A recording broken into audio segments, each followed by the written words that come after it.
Sekarang kami akan langsung bergabung bersama dengan rekan kami Marcelina Gita yang memantau langsung bagaimana persiapan dari sidang dari Gedung Kementerian Pertanian. Selamat pagi Gita, bagaimana dengan konfirmasi kehadiran dari saksi selain Rizik Syihab, yaitu Abdul Khoir Ramadan. Apakah juga ia sudah memberikan keterangan konfirmasi kehadirannya?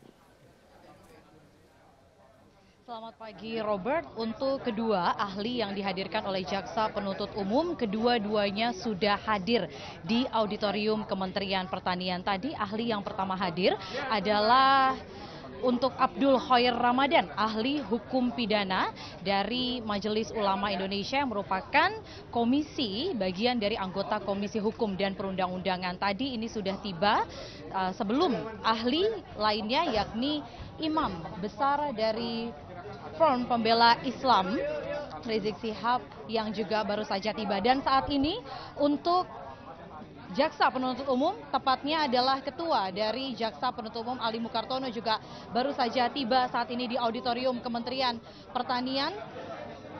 Dan kita akan mencoba untuk menggali informasi dari Ali Mukartono sebagai Ketua dari Jaksa Penuntut Umum sebagai untuk persidangan hari ini yang menghadirkan dua ahli. Pak Ali.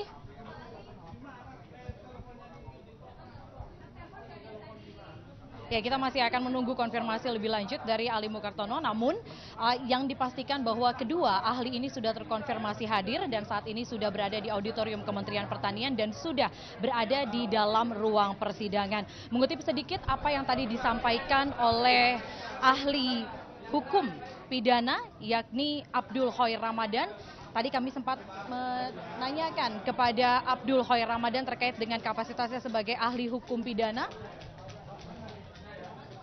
Namun tadi disampaikan oleh Abdul Khoir Ramadan bahwa sebelumnya di minggu atau 2 minggu yang lalu Abdul Khoir Ramadan tidak dapat hadir dalam persidangan dikarenakan beliau sedang berada di luar kota, kemudian juga tengah sakit. Namun hari ini dapat memenuhi undangan dari Jaksa Penuntut Umum. Dan kita ketahui bahwa Abdul Khoir Ramadan ini sebenarnya ditolak oleh kuasa hukum karena berasal dari Majelis Ulama Indonesia.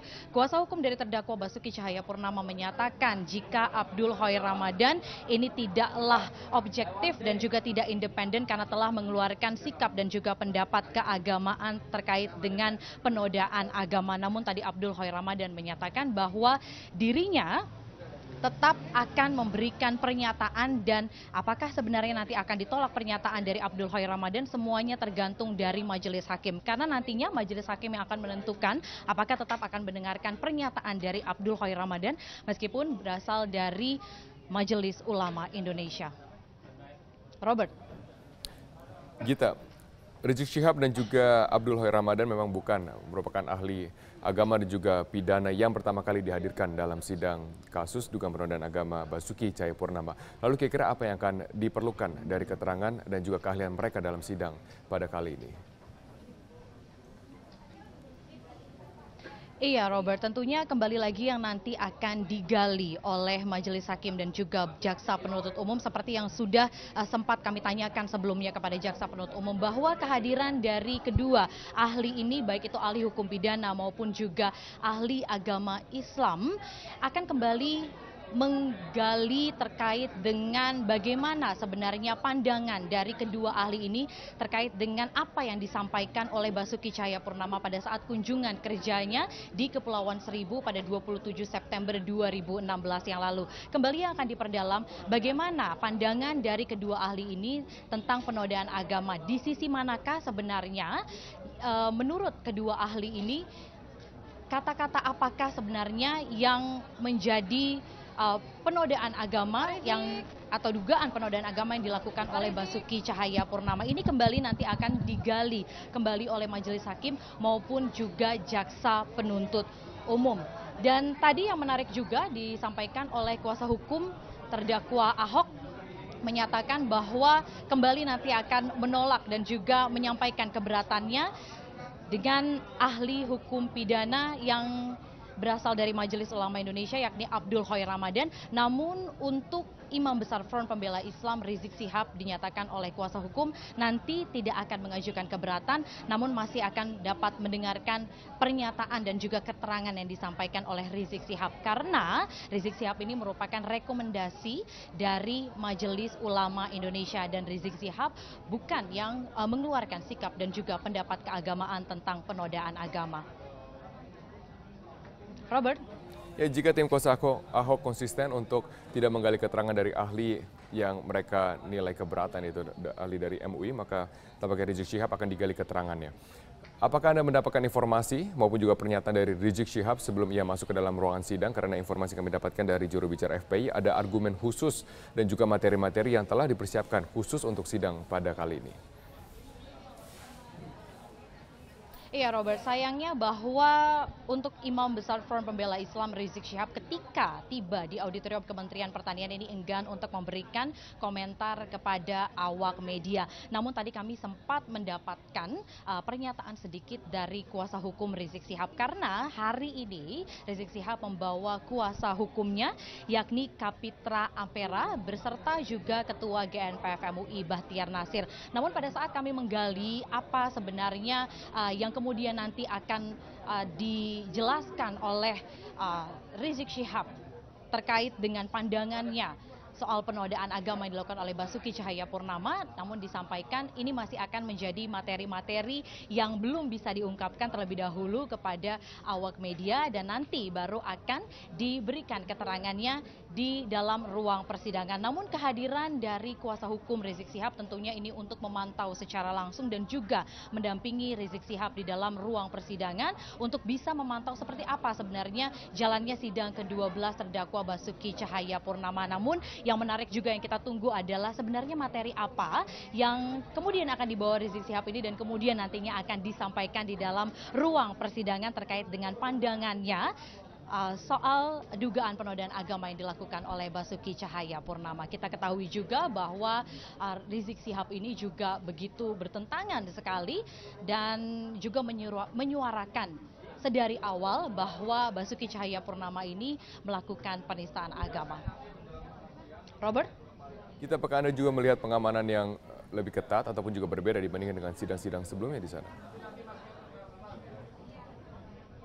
Sebenarnya untuk pengamanan tidak ada jumlah personil yang ditambahkan di auditorium Kementerian Pertanian atau khususnya di gedung Kementerian Pertanian ini. Namun pada saat kami menanyakan kepada Kapolres Jakarta Selatan, Kombes Pol Iwan Kurniawan menyatakan bahwa akan memfokuskan di satu titik pengamanan, yakni akan lebih difokuskan di depan auditorium Kementerian Pertanian atau khususnya di depan gerbang Kementerian Pertanian. Mengapa? Karena ini akan menjadi titik kumpul kedua massa, baik massa yang pro maupun juga massa yang kontra. Namun skemanya masih akan tetap sama, bahwa kedua massa yang pro maupun kontra ini akan dibagi dua tempat.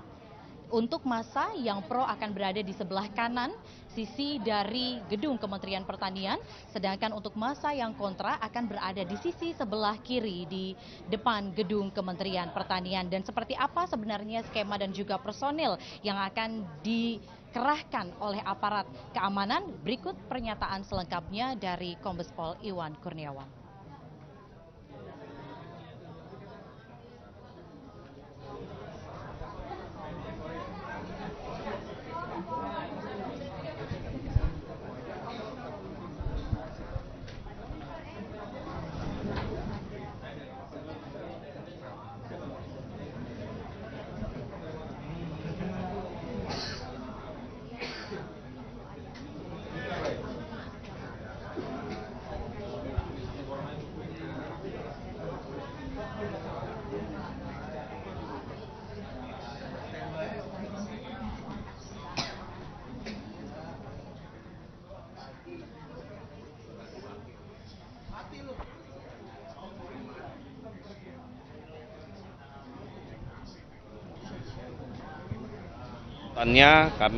Polanya kami rubah, di mana titik-titik yang lebih rawan kita ambil dari beberapa titik-titik yang lain yang menurut saya itu tidak terlalu. Informasi yang kami dapatkan bahwa terdakwa Basuki Cahayapurnama juga sudah berada di auditorium Kementerian Pertanian dan sudah berada di dalam auditorium Kementerian Pertanian, dan kita akan menunggu bagaimana jalannya persidangan yang akan dimulai. Untuk jadwalnya adalah pada pukul 9 waktu Indonesia Barat ini. Robert. Baik, terima kasih Marcelina Gita. Kami akan tunggu terus informasi terkini dari sana. Pemirsa, Direktorat Jenderal Pengelolaan Pembiayaan dan Resiko atau DJP2R Kementerian Keuangan melaporkan total outstanding utang pemerintah pusat hingga akhir Januari 2017 mencapai Rp3.549,17 triliun. Nilai utang itu naik Rp328,19 triliun dibanding realisasi periode yang sama di tahun 2016. Ada rekan saya Andra Lesmana yang akan memaparkan siapa saja pemberi hutang ke pemerintah hingga saat ini dan bagaimana utang pemerintah pusat dan rasionya terhadap PDB dari tahun ke tahun. Andra, silakan. Baik, terima kasih Vero dan juga pemirsa. Utang pemerintah pusat sejak tahun 2000 hingga saat ini terus mengalami peningkatan. Sementara untuk rasio utang pemerintah pusat terhadap PDB sejak tahun 2000 mengalami penurunan. Kita simak datanya. Ya, ini dia utang pemerintah pusat dan rasionya terhadap PDB di tahun 2000 hingga 2016. Di tahun 2000, hutang Indonesia terhadap dan juga rasionya terhadap PDB yaitu sebesar Rp1.234,28 triliun dengan rasio 89%. Kemudian di tahun 2001, 2002, 2003, 2004 dan sampai dengan 2005 meningkat hutang pemerintah pusat menjadi Rp1.313,5 triliun. Namun rasionya turun menjadi 47%. Selanjutnya di tahun 2006 hutang pemerintah pusat kembali meningkat dari Rp1.302,16 triliun. Kemudian di tahun 2007, 2008, 2009 hingga 2010 juga terus meningkat menjadi Rp1.676,15 triliun dengan rasio yang menurun 26%. Dan di tahun 2011 hutang Indonesia berada di kisaran Rp1.803,49 triliun dengan rasio 25%. Hingga 2016 ini, hutang Indonesia terus meningkat menjadi Rp3.466,96 triliun, namun kembali naik rasionya menjadi 27,9%. Ya, untuk rasio utang Indonesia relatif lebih rendah dibanding dengan negara lainnya. Jika dibandingkan dengan negara-negara maju seperti Inggris, Italia, Amerika Serikat, serta Jepang, rasio utang Indonesia jauh lebih rendah. Kita simak datanya. Ya, ini dia rasio utang dunia terhadap PDB 2016 per Oktober 2016. Chile 20%, kemudian Indonesia 28%, Filipina 36%, Malaysia 56%, India 66%, kemudian Inggris 89% rasionya, dan Amerika Serikat 107%. Jepang paling tinggi rasionya yaitu 249%.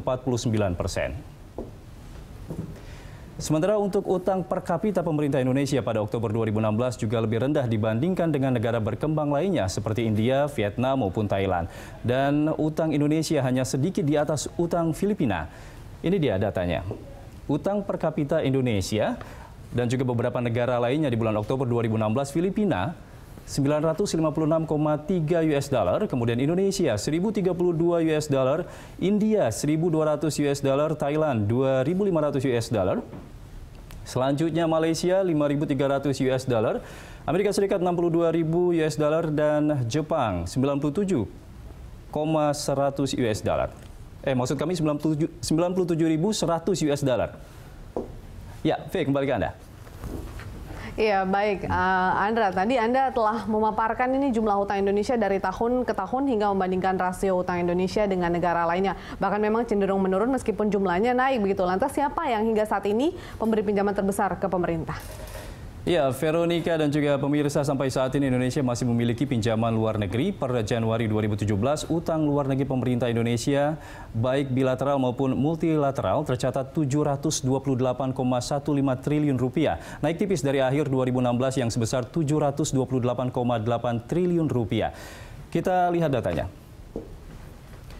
Ya, daftar pemberian pinjaman ke pemerintah Republik Indonesia untuk Bank Dunia sebesar Rp230,26 triliun per Desember 2016, kemudian Jepang Rp199,4 triliun hingga Januari 2017, ADB sebesar Rp122,02 triliun per Januari 2017, kemudian Prancis 24,56 triliun rupiah, Jerman 24,74 triliun rupiah, dan IDB sebesar 9,83 triliun rupiah.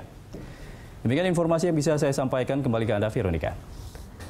Baik, terima kasih Andra atas informasinya. Saya kembali melanjutkan perbincangan bersama Mas Berli dan juga Pak Robert. Pak Robert, kalau memang ternyata kita lihat bahwa rasio kita ini sebenarnya masih dalam batas wajar begitu. Bahkan kalau tadi kata Mas Berli, memang zamannya sekarang ini justru kita harus memanfaatkan utang yang ada ini untuk membangun negara kita. Nah, sejauh ini apakah meskipun ini rasio utangnya masih cukup rendah, apakah sudah ada upaya dari pemerintah juga dalam membayar hutang ini, ataukah memang ini masih dalam program menambah hutang, memanfaatkannya untuk membangun Indonesia saat ini di tengah pelemahan ekonomi yang harusnya dimanfaatkan dan dijadikan momentum yang sangat baik begitu? Kalau kita lihat statistik APBN di dalam 10 tahun terakhir pun selalu ada defisit, artinya pengeluaran lebih besar dari penerimaan negara. Ke depan kita merencanakan juga masih di level defisit. Kalau di dalam 3 tahun terakhir malah defisitnya meningkat di atas 2%, tetapi kita selalu tunduk kepada konstitusi di mana ada ceiling defisit 3%. Nah, sepanjang APBN itu dari tahun ke tahun selalu dirancang dengan defisit APBN, otomatis kita secara neto akan menambah hutang dari tahun ke tahun. Di dalam prakteknya memang kita ada membayar refinancing, tetapi juga meng-create utang baru untuk membayar utang tersebut. Which is okay sepanjang yang saya katakan tadi net utang yang terjadi itu adalah masih meng-create space di bawah space yang cukup untuk APBN. Lagi-lagi kan kita tahu sebenarnya debt to GDP yang alarming itu kan secara teoritis atau secara benchmarking itu 60% ke bawah. Jadi kita masih cukup aman, jadi masih punya ruangan sepertinya sebenarnya pemerintah Indonesia untuk berutang. Jadi kuncinya bagaimana utang tersebut dipakai untuk meng-create pertumbuhan ekonomi dan menciptakan lapangan kerja.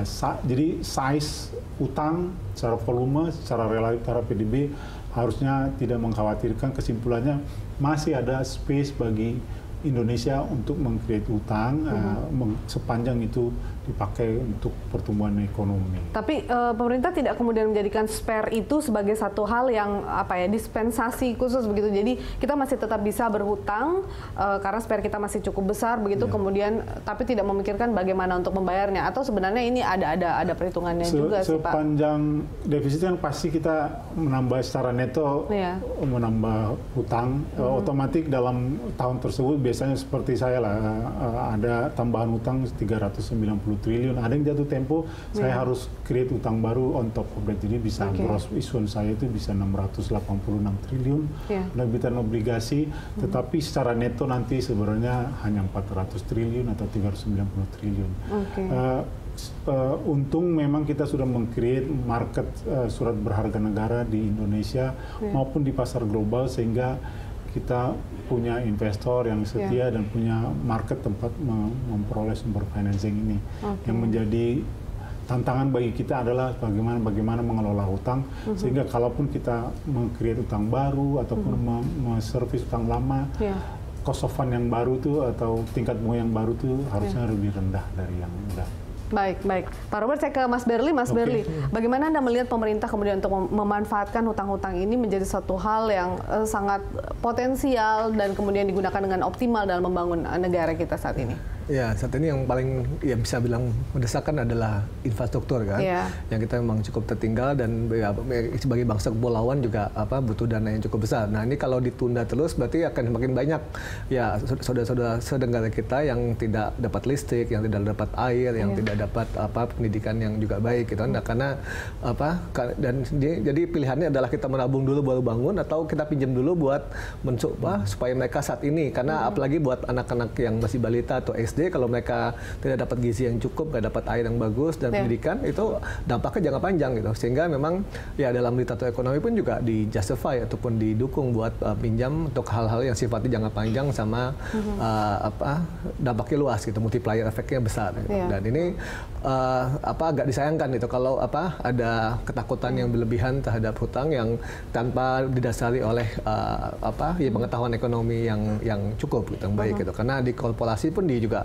perusahaan juga masuk hal biasa buat menghutang gitu. Oke, artinya selama ini Anda melihat kemudian pemerintah dalam menambah hutang dan kemudian juga mengelola hutang tersebut seperti apa? Apakah memang sudah sesuaikah ataukah juga memang ada hal yang perlu diperbaiki begitu dalam pengelolaan hutangnya? Ya, kalau secara prinsip dulu, prinsip tadi bahwa ketika ekonomi sedang melambat itu harus peran pemerintah buat mendorong untuk melakukan ekspansi dan kan ekonomi kita memang sedang agak melambat 2 tahun terakhir ini kan, sehingga kalau dibiarkan justru akan makin buruk dampaknya, bisa melambat lagi, bisa di bawah 5% pertumbuhan ekonomi kita kan. Nah itu satu. Kemudian ya kan penggunaannya juga sebagian besar buat ke infrastruktur kan, tadi yang memang dampaknya cukup baik dan cukup panjang gitu. Dan kemudian juga kita lihat dari segi pajaknya juga bukannya diam saja, ada upaya-upaya yang cukup serius, ada tax amnesty, ada peningkatan database dan tahun ini juga akan lebih serius lah. Jadi saya kira dua-duanya sudah balance antara yang dikerjakan tadi.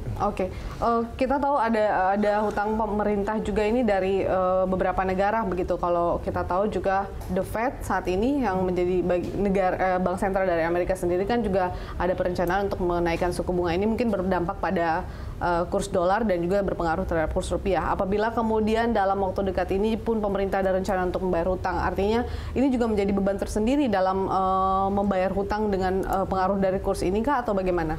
Ya kan kita harus tahu dulu komposisinya seperti apa kan. Saat ini dari hutang kita 20, ya saya cek tadi 13% yang hutang luar negeri. Jadi kecil sekali yang hutang luar negeri. Kemudian dari hutang luar negeri itu sekitar 60% yang dalam dolar. Berarti total ya 7-8% dari total semua hutang itu. Jadi ya memang meningkat, tapi dari segi dampak ya kecil sekali karena sebagian besar saat ini hutang kita adalah market dan khususnya domestik dengan suatu utang negara ASEAN gitu. Jadi tadi makanya jadi katakanlah 7% kalau ya cuma 7% kalaupun nambah ya dolar itu melemah 5% ya cuma jadi 7,3, 7,4. Jadi ya kita harus bicara tidak angka terlalu berpengaruh sebetulnya ya. Jauh sekali lah kita bicara. Apakah itu juga menjadi pertimbangan Pak Robert sehingga kemudian memang kuota dalam meminjam utang itu tidak terlalu banyak dari luar, kemudian lebih banyak menggunakan SBN sendiri? Pertama, di dalam kami mencari sumber pembiayaan melalui utang, kita bicara instrumen ya, ada 2 instrumen, pinjaman dan obligasi. Pinjaman itu adalah loan yang sebagian besar dari luar negeri, multilateral, bilateral. Kalau kita lihat misalnya tahun lalu itu udah negatif 4 triliun, artinya pinjaman ini lebih banyak kita bayar daripada kita ambil yang baru. Karena makin setelah Indonesia naik tingkat menjadi middle income country, lender baik multilateral, bilateral itu size-nya menjadi semakin kecil, nggak sanggup lagi melayani size ekonomi kebutuhan kita yang besar. Jadi kita juga menyadari pinjaman itu makin lama akan makin kecil. Jadi dari Bank Dunia, ADB, IDB itu makin lama lebih banyak kita bayar kembali. Itu instrumen pertama. Instrumen kedua adalah surat berharga negara, menjadi instrumen yang paling utama, menjadi sumber pembiayaan di mana investornya adalah market investor, jumlahnya banyak. Kami terbitkan dalam mata uang rupiah, dalam US dollar, dalam euro, dan ada dalam mata uang yen.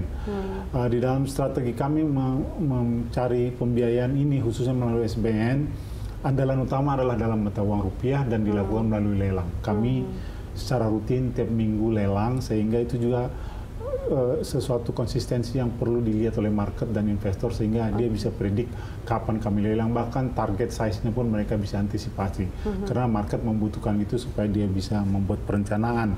Di luar yang rupiah kami menerbitkan yang besar kemudian US dollar karena memang utang-utang kita lama dengan US dollar perlu diservis dan juga memang sumber penerimaan kita juga migas ada yang dalam US dollar sehingga relevan lah, tidak mismatch, currency mismatch-nya tidak terjadi.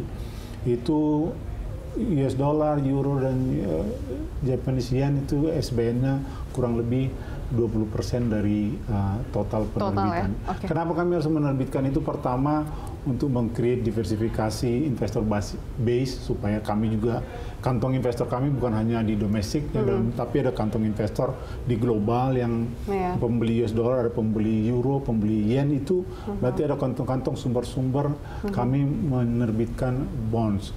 Yang kedua juga memastikan bahwa kami punya sumber lain dalam hal menghindari crowding out di Indonesia. Karena kita tahu likuiditas pasar keuangan di Indonesia juga terbatas.